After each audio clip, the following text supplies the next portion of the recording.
Il y a eu un événement marquant qui changea la face du monde. C'est l'abolition de l'esclavage en 1848, le 27 avril 1848, l'abolition définitive en France et dans toutes les colonies françaises. Quand on parle de l'esclavage, nous voyons des personnes maltraitées, des personnes privées de leurs droits, des personnes soumises à des oppresseurs, à des tyrans, des personnes soupirant après la délivrance, des personnes malheureuses,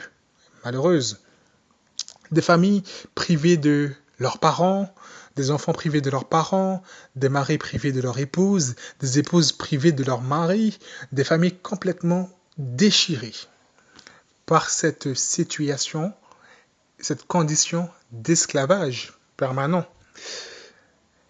Est-ce que les esclaves ont demandé d'être esclaves, d'être vendus comme des esclaves? La réponse est non. Aucune personne en situation d'esclavage n'a demandé ou s'est rendu volontairement pour être esclave, pour être mis sous un oppresseur, pour être mis sous une personne qui lui maltraiterait. Cette personne a été soumise à l'esclavage, de cette situation d'esclavage contre son gré. Il n'a rien demandé. Mais voilà que il est esclave. Un enfant qui naissait de parents esclaves, dès son plus jeune âge, était soumis à l'oppression de son maître. Était soumis à l'oppression de son maître. Et les parents ne pouvaient rien y faire parce qu'ils avaient vendu leurs droits. Ils n'avaient aucun droit, puisque leur maître avait tout pris de leurs droits. L'enfant, peu importe ses actions, ne pourrait jamais changer sa condition d'esclave. Il aurait pu travailler toute sa vie étant devenu grand afin de s'affranchir. Son maître ne lui laisserait jamais partir, car c'est dans son intérêt de le garder comme esclave. Donc peu importe les actions que ferait cette personne pour s'affranchir lui-même de l'esclavage, il n'aurait pas pu.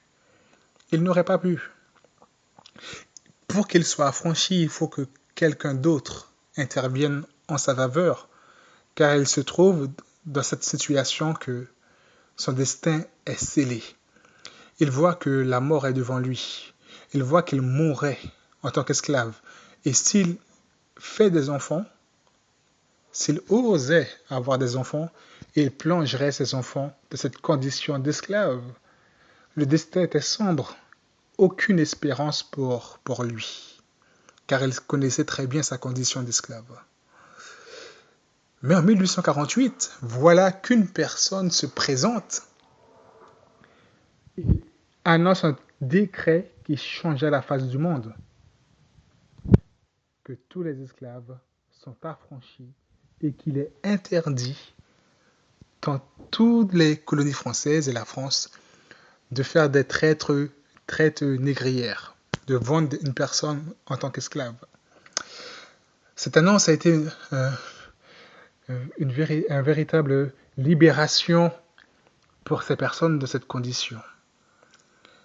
Lorsqu'ils ont appris cette nouvelle de leur libération, ils se sont réjouis, ils ont sauté de joie, ils ont fait la fête, parce qu'ils ont su qu'il y a une personne qui les a libérés, reconnaissant, un cœur débordant de reconnaissance pour cette grâce. Et à partir de ce jour, ils se sont dit, plus jamais nous vivrons en tant qu'esclaves. À partir de ce jour, nous vivrons comme des personnes libres, affranchies de l'esclavage. Nous ne voulons plus avoir cette mentalité qui nous pénalisait d'esclaves, d'être soumis à notre maître, d'être soumis à ses ordres, de faire ce qu'il nous demandait, de nous lever tout le matin, de ne pas avoir de droit de couverture. À partir de ce jour, nous avons des droits et nous vivrons comme des personnes libres. Pourquoi je prends cet exemple, cette histoire qui a marqué notre monde? Pour dire qu'il y a une histoire encore plus grande que cette histoire. Comme pour les esclaves, chers auditeurs, nous nous étions des esclaves également, bien que nous ne sommes pas nés à cette époque. Mais vous devez savoir que nous étions des esclaves vendus à un maître tyran qui nous méprisait, qui nous forçait à faire des choses contre notre volonté. Nos parents nous ont créés, nous ont donné naissance à cette condition d'esclave. Et aucune bonne action qu'on aurait pu faire aurait pu nous affranchir. Et il nous fallait un sauveur. Et bien heureusement, par la grâce de Dieu, il a pourvu à ce sauveur qui nous a affranchis de l'esclavage. Mais aujourd'hui, nous allons nous concentrer sur ces deux mentalités. La mentalité d'esclave et la mentalité de l'homme libre. Rappelez-vous, à partir de 1848, tous les esclaves ont été libérés. Mais prenons un exemple. Si il y avait des esclaves qui habitaient en Chine, qui habitaient dans des pays vraiment reculés, et la libération a été donnée en France. La libération a été donnée, le décret est sorti de la France.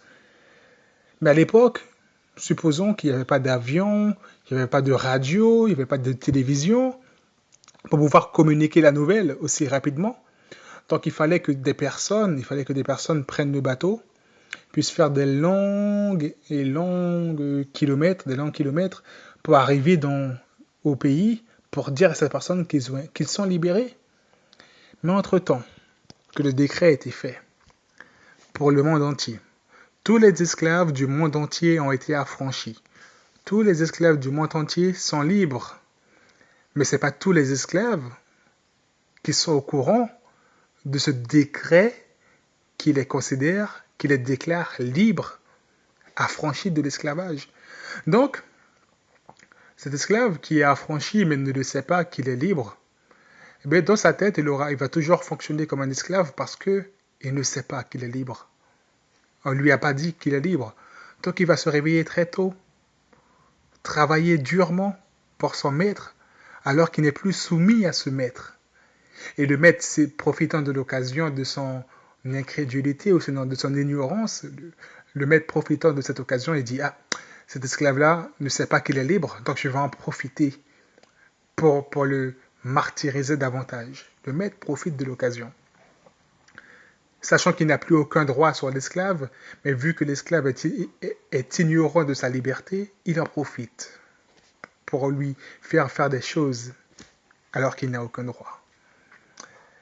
Donc l'esclave a toujours cette mentalité, et voilà qu'il est bien mal au point, il est terriblement malade, et qu'il doit se rendre chez le médecin, mais le médecin, les soins de santé étaient réservés pour les personnes libres.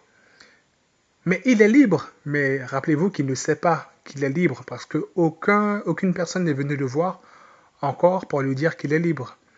Donc, le voilà atteint d'une maladie, il souffre terriblement, il a envie d'aller voir le médecin, mais il se dit « Ah, je suis qu'un esclave. Ah, je suis malade et je n'ai pas droit aux soins de santé. » Alors qu'il est libre. Donc, il n'arrive pas à jouir des privilèges de l'homme libre. Il est condamné à vivre comme un esclave à cause de son ignorance. Voilà que quelqu'un arrive dans son pays, celui qui a l'information et qui doit apporter cette bonne nouvelle au monde entier qu'ils sont libres de l'esclavage, arrive de son pays, rencontre cet homme désespéré, pleurant amèrement sur sa condition, et lui dit « Mon ami, pourquoi pleures-tu » Il dit « Tu sais, je suis un esclave et voilà, je suis très mal au point, je suis très malade et je ne peux pas me soigner parce que je n'ai pas droit aux soins. » Et on lui a dit « Mais c'est vrai que tu es esclave, mais n'as-tu pas entendu la nouvelle ?» Et voilà qu'il demande « Mais quelle nouvelle? De quoi me parles-tu » Il dit « Mais quelqu'un vous a libéré, vous êtes libre. Depuis, ça fait plusieurs semaines que vous êtes libre. » Il dit « Ah bon? Tu es sûr ?» Il dit « Oui, tu es libre, tu peux aller voir ton médecin. » Il dit « Non, c'est trop beau pour être vrai. Qui payerait la dette? Qui aurait tellement de compassion pour moi pour me libérer? Je refuse de croire. » et tout. Ne viens pas me donner de l'espoir pour rien. Je ne crois pas. Et voilà que la maladie le ronge et il meurt. L'homme qui est venu lui apporter cette bonne nouvelle pleure amèrement par rapport à cette situation parce qu'il se dit, cet homme était libre. Mais voilà que par sa mentalité, il est mort comme un esclave, alors qu'il avait tout pour vivre comme un homme libre. Il pouvait être guéri, il pouvait jouir des privilèges, mais il a refusé de croire qu'il est libre. De même, cher ami, Dieu nous a libérés du péché. Dieu nous a libérés, nous a sauvés. Que nous croyons pas, il nous a sauvés. Mais nous avons deux mentalités. Soit la mentalité de l'esclave, soit la mentalité de l'homme libre. Et vous allez voir qu'il y a plusieurs versets qui vont confirmer cela. Prenez votre Bible dans Galates, chapitre 4, au verset 30. Galates 4, au verset 30. Paul va dire, mais que dit l'Écriture? Chasse l'esclave et son fils, car le fils de l'esclave ne sera point héritier avec la femme libre. Là, Paul parle du contexte d'Abraham lorsqu'il a eu Isaac et Ismaël, d'Agar et de Sarah. Et là, il va parler que ces deux femmes représentent deux mentalités, deux styles de vie. Ça va être très intéressant. Mais il y a un des styles de vie qui nous apporte la liberté, mais il y a un autre style de vie, mentalité qui nous apporte l'esclavage. On ne peut pas avoir les deux. On ne peut pas avoir la mentalité d'esclave, la mentalité de l'esclave et en même temps la mentalité de l'homme libre. C'est soit qu'on a l'un ou l'autre. Pour que nous puissions avoir la mentalité de l'homme libre, il nous faut chasser la mentalité de l'esclave. Mais que représente cette mentalité de l'esclave, cher ami? Que représente cette mentalité de l'esclave? Pour aller à l'essentiel, cette mentalité de l'esclave ne représente que le salut par les œuvres. Le salut par les œuvres. On va prendre le contexte d'Abraham. Genèse 12 au verset 1 à 3. L'Éternel dit à Abraham, va-t'en de ton pays, de ta patrie et de la maison de ton père dans le pays que je te montrerai. Je ferai de toi une grande nation et je te bénirai. Je rendrai ton nom grand et tu seras une source de bénédiction. Je bénirai ceux qui te béniront et je maudirai ceux qui te maudiront. Et toutes les familles de la terre seront bénies en toi. Abraham était un homme âgé. Sa femme était très âgée. Arrivé à un âge où elle ne pouvait pas faire d'enfants. Voilà qu'ils ont essayé par leurs propres moyens d'avoir des enfants, mais Sarah n'arrivait pas à lui donner d'enfants. Donc, Abraham se retrouve dans une situation où il n'a pas de descendance. Il n'a pas quelqu'un pour assurer sa descendance. Et voilà que Dieu lui dit de quitter sa famille, la maison de ses parents, et d'aller dans un pays où Dieu va lui montrer parce qu'il va faire de lui une grande nation. Cher ami, pour que Dieu puisse faire de quelqu'un une grande nation, il faut qu'il ait un enfant. Donc ce que Dieu est en train de dire à Abraham, Abraham, je te fais la promesse que tu auras un enfant. Et de cet enfant de toi sortira une grande descendance. Donc Abraham, ne t'inquiète pas, Sarah enfantera un enfant. Et tu auras une descendance. Donc Dieu lui a promis que ce que Abraham ne pouvait pas faire de ses propres moyens, Dieu a promis de lui accorder cette chose, de lui faire grâce. Dieu a promis à Abraham d'accomplir l'œuvre pour laquelle Abraham ne pouvait pas accomplir. Abraham ne pouvait pas avoir d'enfant à cause de Sarah. Et Dieu lui a promis d'accomplir ce que Abraham ne pouvait obtenir par ses propres mérites. Donc Dieu lui a fait la promesse. Dieu a dit, c'est moi, Abraham, qui va te donner cet enfant, c'est moi qui va te permettre de l'avoir. Par mon œuvre, mais pas par tes œuvres. Abraham a cru, parce que dans Galates chapitre 3, verset 16, On nous dit dans Galates 3 au verset 16, « Or les promesses ont été faites à Abraham et à sa postérité. » Il n'est pas dit aux postérités comme il s'agit de plusieurs, mais en tant qu'il s'agit d'une seule, de Sarah, de la postérité qui sortira d'elle, et à ta postérité, c'est-à-dire Christ. Dieu a fait la promesse, les promesses ont été faites à Abraham. En effet, Romains 4, verset 13, en effet, ce n'est pas par la loi que l'héritage du monde a été promis à Abraham ou à sa postérité, c'est par la justice de la foi. Car, retournons dans Galates chapitre 3 au verset 18, car si l'héritage venait de la loi, il ne viendrait plus de la promesse. Quand on dit car si l'héritage venait de la loi, il ne viendrait plus de la promesse, cela ne signifie pas qu'il n'y a pas de loi, mais cela signifie que si le fait qu'Abraham ait un enfant venait de d'une œuvre qu'aurait accompli Abraham, eh bien, ce ne serait plus la promesse. Dieu n'aurait pas besoin d'accomplir cette action. Si Abraham pouvait avoir un enfant de lui-même, eh bien, Dieu n'a pas besoin d'intervenir, d'accomplir cette action. Si Abraham pouvait donner un enfant à Sarah, si Sarah pouvait résoudre ce problème d'infertilité, eh bien, Dieu n'aurait pas besoin d'intervenir. Donc, s'il y avait une œuvre que pouvait faire Abraham pour que Sarah puisse faire un enfant, eh bien, la promesse de Dieu n'a plus de sens. Mais or, c'est par la promesse que Dieu a fait à Abraham ce don de sa grâce. Comme c'était impossible à Abraham, eh bien, Dieu lui a fait grâce. Il lui a dit, je vais faire ce que tu ne peux pas faire. Comme pour l'esclave ne pouvait pas se libérer lui-même.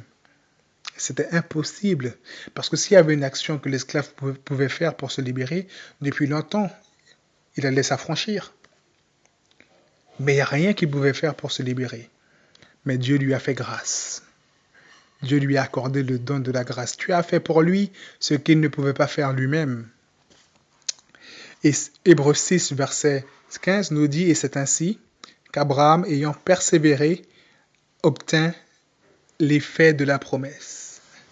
Donc, c'est parce qu'Abraham a cru. Il a dit, merci Seigneur, je crois que tu me donneras un enfant. Je me repose sur cette promesse et c'est par rapport à cette persévérance qu'il a obtenu ce qui était promis. Mais dans Galates chapitre 4 au verset 23, mais celui qui naquit selon la chair, mais celui de l'esclave naquit selon la chair et celui de la femme libre naquit en vertu de la promesse. Pourquoi il y a ces deux comparaisons? Parce que Abraham, en fait, bien qu'il a cru à la promesse de Dieu, il y a eu un moment où il voulait faire ses œuvres pour accomplir ce que Dieu a dit. Et quand il a fait ses œuvres, il y a eu un enfant qui est né.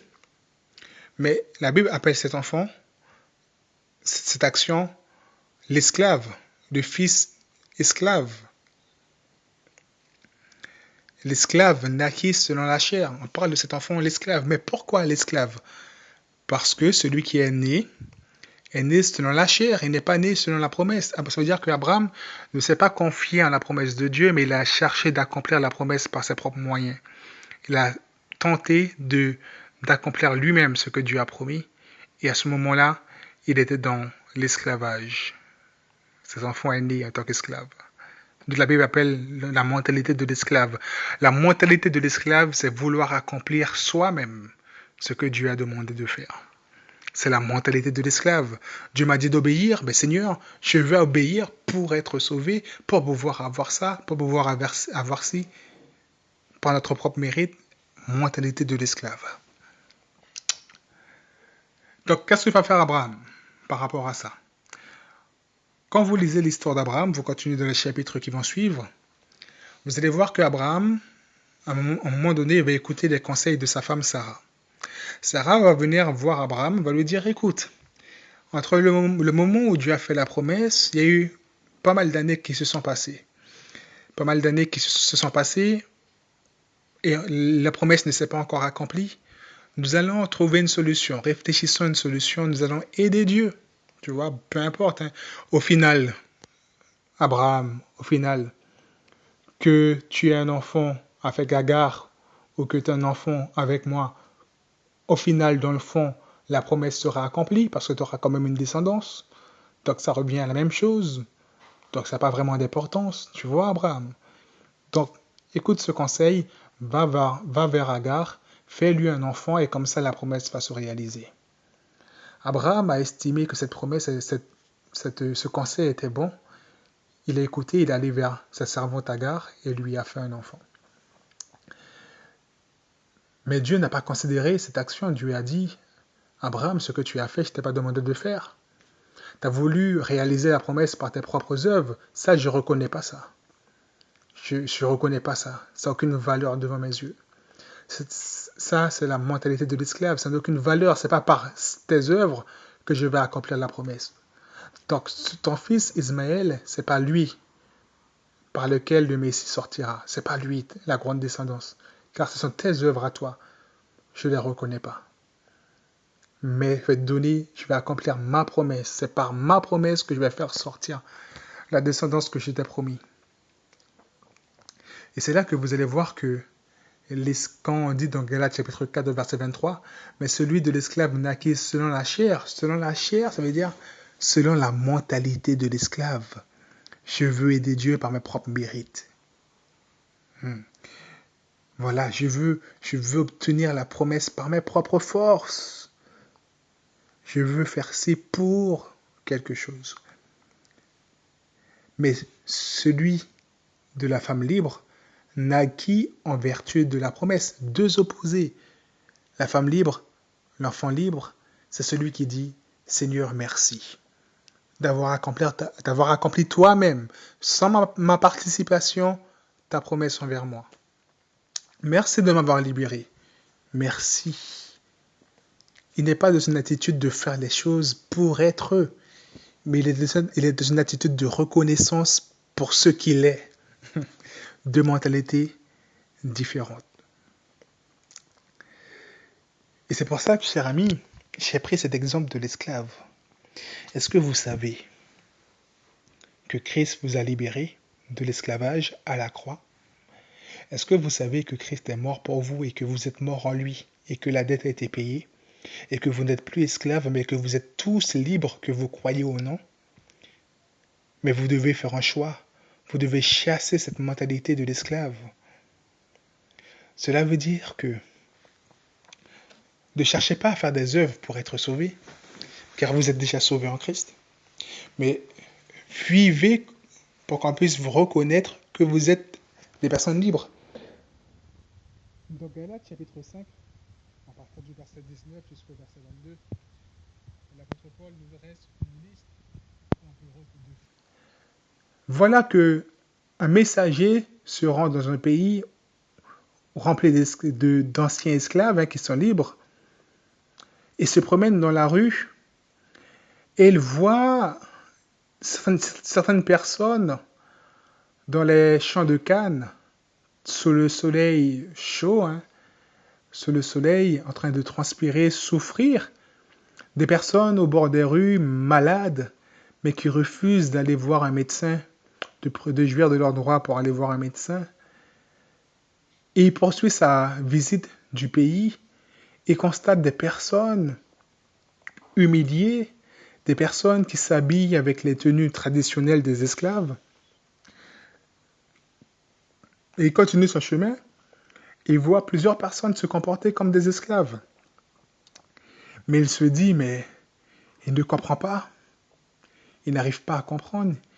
Il se dit, mais qu'est-ce qu'il y a de bon dans l'esclavage pour qu'ils puissent rester et vivre comme des esclaves alors qu'ils sont libres? Le problème, ce n'est pas qu'ils ne sont pas libres. Le problème, c'est qu'ils ont choisi de rester des esclaves. Comment ce messager a pu remarquer qu'ils ont cette mentalité de l'esclave par rapport à leur action? Le fait que celui qui se lève très tôt pour aller couper les champs de canne, celui qui dort, qui est malade au bord des rues mais qui refuse d'aller voir un médecin, celui qui est là mais qui se comporte comme un esclave, qui s'habille comme un esclave avec les tenues traditionnelles de l'esclave, mais par toutes ces œuvres, il constate qu'il a rejeté sa libération et qu'il ne croit pas qu'il est libre et qu'il veut rester esclave. Oui, cher ami, c'est par les œuvres qu'on reconnaît celui qui est libre et celui qui est esclave. Mais quand il poursuit sa visite, il voit des personnes qui s'habillent correctement, bien, s'habillent très bien, ayant le sourire. Quand ils sont malades, ils vont voir le médecin.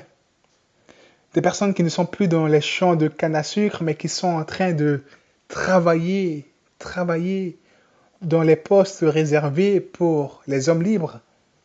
Des personnes joyeuses, souriantes, disant bonjour, comment allez-vous? Il voit deux mentalités opposées et il va le voir et dit, ça fait quoi d'être libre? Et la personne répond, mais comment tu sais que je suis libre? Mais monsieur, ça se voit à des kilomètres que vous êtes libre par votre comportement. Ce n'est pas les œuvres qu'il fait qu'il a affranchi, c'est pas le fait qu'il s'habille bien, c'est pas le fait qu'il parle bien, c'est pas le fait qu'il n'est plus dans les champs de canne qu'il a libéré, mais ce sont des indicateurs qu'il a accepté la libération, qu'il est rentré de cette libération et il vit à partir de ce jour comme quelqu'un de libre. Alors que l'autre, il a été libéré comme pour celui qui jouit de cette libération, il a été libéré, mais dans sa tête, dans son fonctionnement, dans son intelligence, il fonctionne toujours comme un esclave. Et aux yeux de ce messager, il ne comprend pas. Il ne comprend pas, il dit, mais vous êtes libre, vous n'avez aucun, votre maître, ancien maître n'a aucun droit sur vous, mais pourtant vous lui prêtez quand même allégeance. Il ne comprend pas.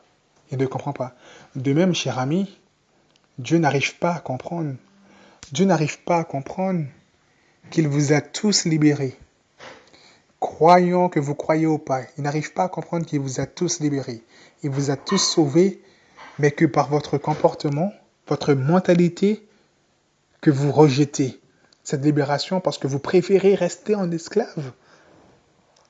Il vous a libéré, vous êtes libre, mais vous vous dites au Seigneur, Seigneur, mon style de vie en tant qu'esclave, même si je prenais des coups, me plaisait bien. Je t'ai rien demandé. Laisse-moi dans ma mentalité.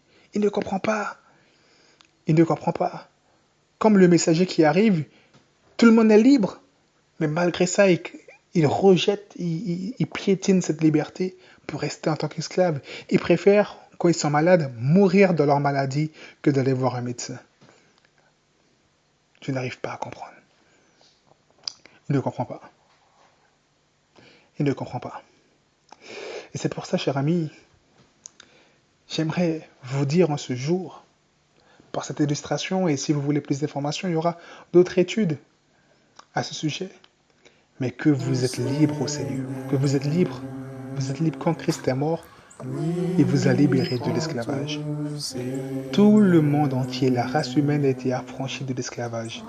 Maintenant, vous devez croire que vous êtes libre, que quelqu'un a payé le prix de votre liberté, qui a permis que vous soyez libre aujourd'hui. Et maintenant, vivez comme des personnes libres. N'ayez plus chassez cette mentalité de l'enfant esclave et revêtez-vous de cette mentalité de l'homme libre. Cher ami, il y aurait beaucoup de choses à dire par rapport à ce sujet, mais je préfère arrêter là et rentrer dans la deuxième partie pour pouvoir vous expliquer quand on est libre. Est-ce que nous pouvons pratiquer les œuvres de l'esclave? Quand nous sommes libres, est-ce qu'on pratique en même temps les œuvres de l'esclave? Est-ce que c'est possible? Et nous allons voir que c'est non. Celui qui est libre ne peut plus pratiquer les œuvres de l'esclave. Il ne peut pas, car c'est deux mentalités opposées. De même, celui qui est né de Dieu ne peut pas pécher. Et nous allons voir que si quelqu'un pêche, c'est qu'il n'a pas revêti, il ne s'est pas habillé, il n'a pas revêti cette mentalité de l'homme libre. C'est parce que dans sa tête, il y a encore cette mentalité de l'esclave qui fait qu'il renonce ou qu'il ne croit pas, qu'il est incrédule, qu'il peut vivre toute sa vie comme un homme libre sans jamais pécher. Mais nous allons voir ça dans une prochaine étude. Que Dieu puisse vous bénir et rappelez-vous de cette histoire de l'esclave. Vous étiez esclave. Vous étiez soumis à un maître très tyran qui vous opprimait, qui ne respectait pas vos droits. Mais il y a eu quelqu'un ému de compassion pour vous, qui est venu auprès de ce maître tyran, qui a détruit son royaume par l'amour, par la grâce, et qui a affranchi tous les esclaves du monde entier. Et que à partir de ce moment, le décret a été donné pour le monde entier, que vous êtes tous libres en Jésus-Christ. Vous êtes tous sauvés en Jésus-Christ. Vous êtes tous justifiés en Jésus-Christ. Maintenant, croyez-vous cela? Et si vous croyez que vous êtes libre en Jésus-Christ, vivez. Revêtez-vous de l'homme nouveau. Revêtez-vous de la mentalité de l'homme libre et marchez en reconnaissance, en jouissant de vos privilèges d'homme libre. Que Dieu vous bénisse en ce jour. Gémissant sous l'esclavage, dans la sombre nuit, ami reprenait courage, déjà l'aube lui. Ô joyeuse espérance, voici la délivrance. Nous connaissons la puissance de notre grand libérateur et nous vous disons confiance, venez donner-lui votre cœur. Que de larmes, que de chutes dans la sombre nuit, voici la fin de vos luttes, déjà l'aube lui. Ô joyeuse espérance, voici la délivrance. Nous connaissons la puissance de notre grand libérateur et nous vous disons confiance, venez donner-lui votre cœur.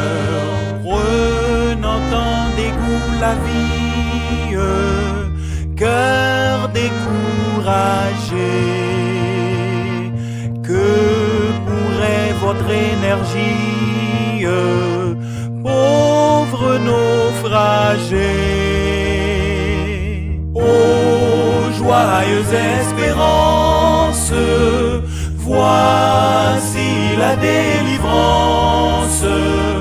Nous connaissons la puissance de notre grand libérateur et nous vous disons confiance, venez donner-lui votre cœur. Lui qui fit tomber nos chaînes et nous a franchis, voit aussi vos luttes vaines dans la sombre nuit. Ô joyeuse espérance, voici la délivrance. Croyez donc à la puissance de notre grand libérateur et venez avec confiance